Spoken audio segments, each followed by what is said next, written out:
bem? Espero que todos estejam bem. Vamos para mais um dia de palavra, para mais um dia de devocional, para mais um dia onde nós venhamos alimentar a nossa carne e fortalecer o nosso espírito. Vamos lá? Vamos aqui fazer uma oração de abertura, tá? Nós estamos em Atos, capítulo 9, tá? E hoje é uma palavra bem enriquecedora, tá? E a gente vai estar conversando sobre ela já já. Senhor, em nome de Jesus, Senhor, eu quero te agradecer, Pai, por mais um dia, que seja mais um dia na Tua palavra, Senhor, na Tua presença, Senhor. Pai, em nome de Jesus, que toda distração à nossa volta, Senhor, que todo barulho, Pai, venha ser cessado agora pelo poder do nome de Jesus. E que a gente venha apenas escutar a Tua voz, Pai, apenas escutar a Tua presença, estar na Tua presença, Senhor.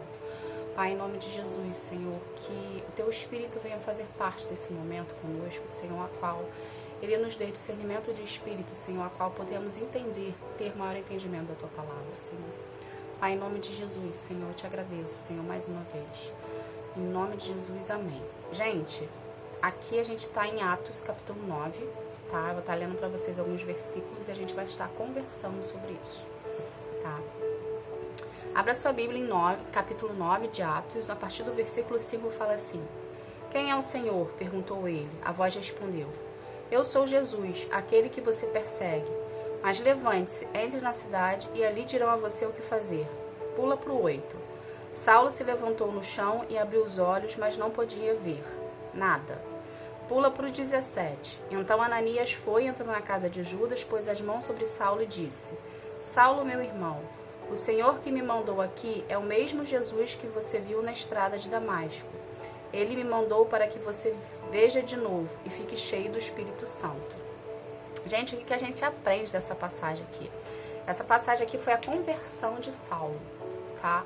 Eu não sei se vocês sabem, mas Saulo, ele era um perseguidor de cristãos. Os cristãos, os seguidores de Jesus, ele era perseguidor de seguidores de Jesus, tá? Porque naquela época acreditava-se que os seguidores de Jesus eram pessoas eloquentes, eram pessoas ruins, né? E a alta sociedade da igreja, tá, naquela época, né, dos grandes sacerdotes, dos fariseus, achava que nós, cristãos, éramos pessoas ruins porque adorávamos um rei que não fosse o rei da época, né? Então Saulo perseguia. Então o que a gente aprende disso aqui, gente? Qual é a lição que a gente tira, tá, dessa parte aqui dessa história? Se você pegar para ler, tá, do primeiro versículo, a história do capítulo 9, você vai ver que vai começar a falar da conversão de Paulo, tá? Paulo, ele era conhecido por ser um discípulo colérico, tá? Não sei se vocês sabem, mas a característica do colérico, ele era uma característica mais agressiva, ele é uma característica que não tem paciência, ele é uma característica mais de líder, tá? De ir lá fazer, executar o serviço. É para fazer? Então eu vou lá fazer, executar o serviço. Então Saulo era assim. Saulo era uma pessoa mais agressiva, Saulo era uma pessoa mais objetiva, era uma pessoa prática, entende? Então por que eu estou explicando tudo isso aqui? Para você entender que não existe impossível para Deus, tá? Deus pode transformar qualquer tipo de pessoa, a partir do momento que a pessoa permite, tá? Aqui nós tivemos dois extremos. Nós tivemos o extremo de Ananias, que através da ordem de Jesus, mesmo com medo, ele obedeceu, tá? Jesus deu uma ordem para ele, falou: vai até Saulo, tá? Ora pela vida dele, entregue para ele através da oração o Espírito Santo, porque eu quero usá-lo, né, para o meu reino. Saulo foi transformado em Paulo, né? Ele foi batizado com o nome de Paulo, e Paulo foi um dos maiores apóstolos da Bíblia, tá? Então Jesus queria usar Saulo. Ele queria usar Saulo, só que primeiro Ananias teve que ter uma obediência à palavra. Mesmo com medo, ele precisou obedecer. Ananias tinha a opção de falar: não, eu não quero levantar outra pessoa porque eu tenho medo desse cara e eu não quero ficar perto dele, porque afinal ele mata pessoas como nós. Só que ele não olhou para as circunstâncias, ele não olhou para o que poderia acontecer. Ele até chegou a falar com Jesus. Mas esse homem, ele persegue cristãos, persegue os seus seguidores, né? Mas em momento algum, apesar dele ter falado, em momento algum ele temeu. Ele temeu, porém ele não recuou, entende, gente? Então, ele obedeceu, tá? Então, o que a gente aprende, né, a princípio do posicionamento de Ananias? Vai ter muitas das vezes que Deus vai virar pra gente e vai falar, faça tal coisa. Vá por esse caminho, fale com essa pessoa, faça isso. E a gente precisa aprender a obedecer. A gente não pode olhar para as circunstâncias, a gente não pode olhar, tentar imaginar qual vai ser a consequência daquilo ali. A gente apenas tem que ir. Por quê? Se Deus te deu uma ordem, Ele já sabe qual vai ser a consequência daquilo. Ele já sabe que se você obedecer àquela ordem que Ele está te dando, Ele sabe como que vai ser o seu amanhã. Ele sabe o que vai acontecer daqui a 1 minuto, daqui a 2 minutos, daqui a 1 hora, daqui a 1 dia. Entende? Mas a gente precisa aprender a obedecer a palavra de Deus. A gente precisa aprender a não questionar, apenas acreditar no que Ele está falando e a obedecer a ordem que Ele foi dada, tá? E o que a gente aprende com Saulo, tá? Saulo, apesar de ser um perseguidor cristão, dos cristãos na época, ele também existiu dentro dele um temor, né? Ele escutou uma voz, né? Ele escutou a voz de Jesus e ele temeu aquela voz. Então, inconscientemente, ele obedeceu aquela voz, mesmo não enxergando. Entende? Mesmo ele sendo um perseguidor de Cristo, ele obedeceu a voz que ele escutou e foi até o local em Damasco, tá?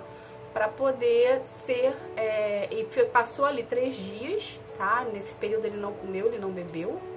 Ele ficou ali naquele período ali, né? Tentando entender o que estava acontecendo com ele, tentando entender que voz era aquela que ele escutou, né? E ao mesmo tempo assustado com tudo que estava acontecendo, porém, ele obedeceu. Ele tinha a opção, como todos nós temos, de não obedecer. Ele tinha a opção de virar as costas e ir embora para a terra dele, do jeito que ele estava. Só que ele temeu a voz que ele escutou e, ao mesmo tempo, ele obedeceu. Ele foi até a casa de Judas, tá? Ele obedeceu a ordenança de Jesus. Ele foi até a casa de Judas, ficou lá 3 dias. Ananias também obedeceu a voz de Jesus, foi até Saulo e fez o milagre, né? Fez através da ordenança de Jesus, fez o milagre para ele enxergar. E a partir do momento que Ananias foi lá, orou, né, a Deus, as escamas dos olhos que estavam nos olhos de Saulo saíram. E ele passou a enxergar.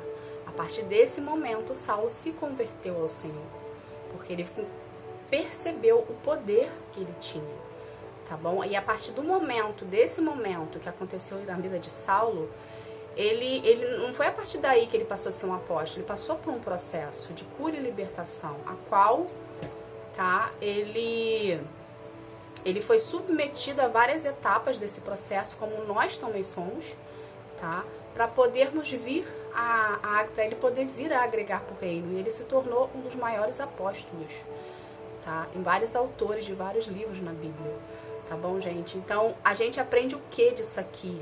Que a ordem dada, mais fé, mais obediência, gera milagre. Então, se Deus te deu uma ordenança hoje, você precisa acreditar que isso é verdade. Você precisa acreditar que isso vai acontecer. Mas a sua obediência, em obedecer a ordem que Ele te deu, vai gerar o seu milagre. Então, se hoje você tem uma promessa, e essa promessa já passou muito tempo e você está desacreditado que essa promessa vai acontecer na sua vida. Deus lançou uma promessa, Deus lançou uma ordem na sua vida. Eu não sei quanto tempo essa promessa, essa ordem já passou. Eu não sei quantos anos isso tem, se tem dias, se tem meses, se tem anos. Deus lançou uma ordem, lançou uma promessa na sua vida. Você precisa, nesse período, entre a ordem lançada, entre a promessa lançada e o milagre, você precisa passar pelo processo. Esse processo, você precisa exercer a sua fé. Você precisa acreditar. Volte a acreditar no que Deus te falou um dia. Volte a acreditar na promessa, na ordenança que Deus te deu um dia. Tá? A partir do momento que você voltar a acreditar, a partir do momento que você passar a exercer a sua fé ela precisa ser alimentada todos os dias. Se você não alimentar a sua fé todos os dias, a sua fé vai esmorecer, ela vai diminuir. Como que a gente alimenta a fé?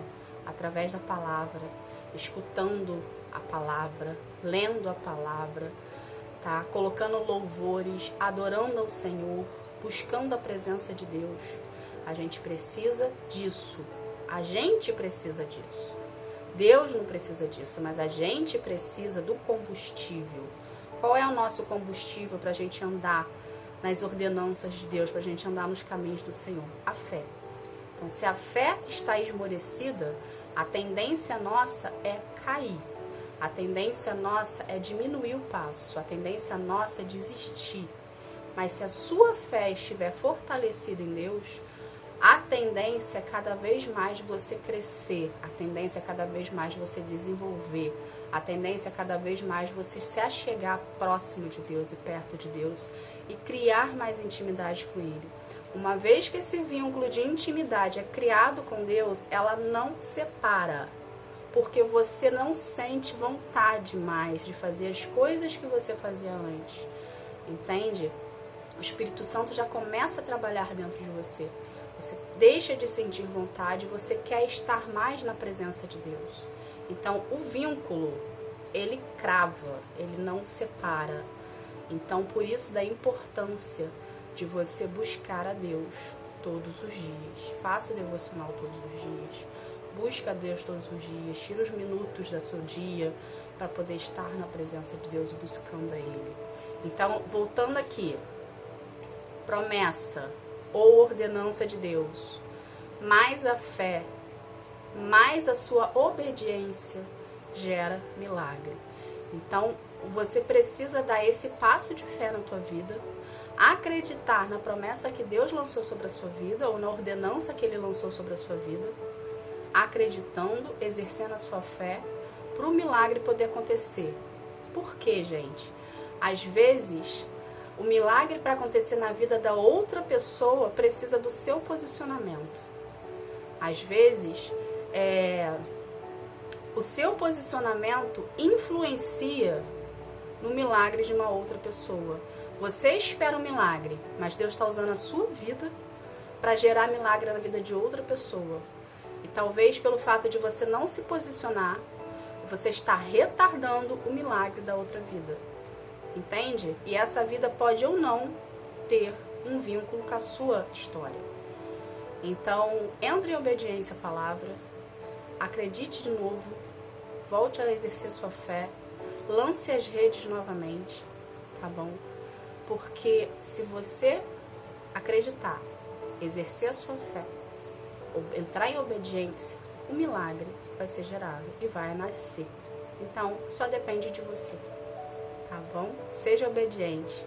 Seja obediente como Saulo, que era um perseguidor, porém obedeceu uma voz que ele nunca tinha escutado na vida, mas sentiu um temor no coração e foi de encontro a essa voz. E seja obediente como Ananias, que na cabeça dele ia para o abatedouro, porque Saulo era um perseguidor, ele matava os cristãos, mas ele obedeceu a voz de Jesus para poder vir a gerar esse milagre, tá? Então seja você essa pessoa que vai ser esse agente de transformação na sua vida e na vida de outra pessoa. Talvez esse milagre que você está esperando para sua vida e que vai ser agregado à vida de uma outra pessoa, talvez essa outra pessoa seja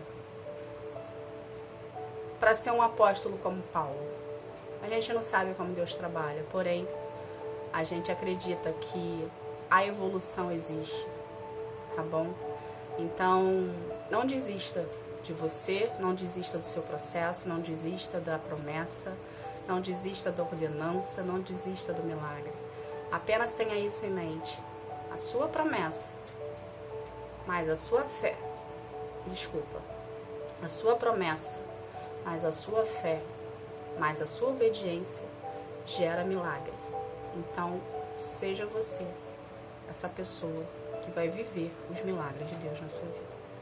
Tá bom? Essa foi a palavra de hoje. Espero de coração que você venha que isso venha enraizar e frutificar no seu coração. Eu sei que não é fácil passar pelo processo, é difícil, porém com Deus tudo é suportável. A gente precisa aprender a depender dele, a gente precisa aprender a verbalizar e falar: Senhor, tá doendo, eu não consigo sozinho, eu preciso de ajuda. Tá? Então seja você essa pessoa, seja você a querer mudar, seja você a querer se reconstruir, tá bom? Gente, vou estar aqui fazendo uma oração para de encerramento, para a gente estar encerrando esse momento. Vamos lá, Senhor, em nome de Jesus, eu quero agradecer, Senhor, por essa palavra, Pai. Que essa palavra venha encontrar os corações certos, Senhor, que essa palavra venha enraizar, venha frutificar, Senhor. Pai, em nome de Jesus, Pai, nos ensina, Pai, a ser mais dependente de Ti. Nos ensina, Senhor, a ter uma fé mais fortalecida em Ti. Nos ensina, Senhor, a Te buscar, Pai. Em nome de Jesus eu te peço, Senhor. Que nós venhamos entender, Pai, que nós não somos super-heróis, mas que sim, nós precisamos aprender a depender de Ti. Que o nosso super-herói é o Senhor, Pai. Que todo o poder vem de Ti, Senhor, e que nós não somos nada, Pai. Por mais que o mundo queira colocar que nós conseguimos ser independentes, Pai. Que nós venhamos aprender, Senhor, a ser dependentes de Ti. A ser dependente da Tua presença, a ser dependente do Teu agir sobre nossas vidas, Senhor. Que nós venhamos, Pai, confiar mais em Ti, Senhor. Que nós venhamos, Pai, ter o coração desprendido mais em Ti, Pai. Em nome de Jesus eu te peço, Senhor. Pai, eu sei o quanto é difícil nos desprendermos do mundo e confiarmos em Ti. Mas nos ensina, Senhor, todos os dias a confiar em Ti, Senhor. Porque a partir da confiança em Ti, Senhor, a gente consegue sermos mais crentes na Tua palavra, sermos mais presentes na Tua presença, Senhor. Ensina, Senhor, quebranta o nosso coração. Transforma o nosso coração de pedra, Senhor, em coração de carne, Pai. Paizinho, que essa virada desse ano, Senhor, seja uma virada, Senhor, na Tua presença, Pai. Que nós venhamos entender, Senhor, que não existe outro caminho, que não existe outra porta, que não existe outra solução, Senhor. Que o caminho é Jesus, que a porta é Jesus, Senhor. Transforma o nosso coração, Senhor. Transforma o nosso coração orgulhoso, o nosso coração prepotente, o nosso coração arrogante. Transforma, Senhor, nesse coração de pedra, num coração de carne, num coração quebrantado, num coração amoroso, num coração vivo, Senhor. Num coração, Pai, que tenha mais dependência de Ti, um coração que Te busque mais, Senhor, um coração que queira estar mais na Tua presença, Pai, um coração que Te valorize mais, Senhor. Em nome de Jesus, Senhor, peço-Te, Pai, transforma-nos, Senhor, que nós venhamos ter a humildade, Senhor, estar na Tua presença e buscar mais a Tua face. Não só buscar quando nós precisarmos, Pai, mas que nós venhamos Te buscar, Senhor, apenas por estar no prazer de estar na Tua presença, apenas por querer estar na Tua presença, Senhor. Que essa aliança, que esse vínculo, Pai, venha sair da distância que existe entre nós e venha diminuir e venha se estreitar e que venhamos ser melhores amigos, Senhor. Pai, em nome de Jesus, nos ensina, Senhor, a Te buscar corretamente. Nos ensina, Senhor, a estar na Tua presença. Nos ensina, Senhor, a querer mais de Ti e menos do mundo, Pai. Em nome de Jesus eu Te agradeço. Amém. Gente, obrigada. Que Deus abençoe a vida de vocês, tá? Que vocês venham ter um dia maravilhoso, tá bom? E que Jesus venha ser a luz que ilumina a sua vida, da mesma forma que Ele fez com Paulo em Damasco. Ele foi a luz de Saulo ali, né? E transformou a vida dele. Então, que Jesus venha transformar a tua vida também. Que essa luz venha aparecer em ti, para ti, e você venha ser transformado, tá bom? Que Deus abençoe a sua vida. Fique na paz. Tchau, tchau.